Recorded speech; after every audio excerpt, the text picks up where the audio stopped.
Guys ও হইলো YouTubing করে। ও আমারও কইছে কি আয় আমরা একটা নাটক বানাই, আজকে জন একসাথে আসি।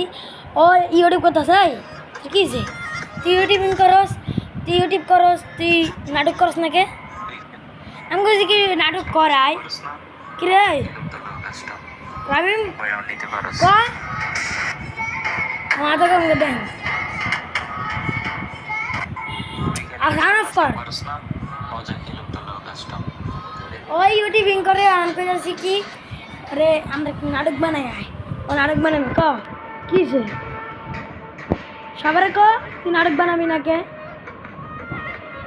কি রে ক ও ভাই কি রে কি হয়ে গেল বুঝলাম না। এটা ও ওরাই ফ্লো দিছে ইয়ে এটা রে হ্যাঁ পেটে নাও তো কলাইডি আসেন ক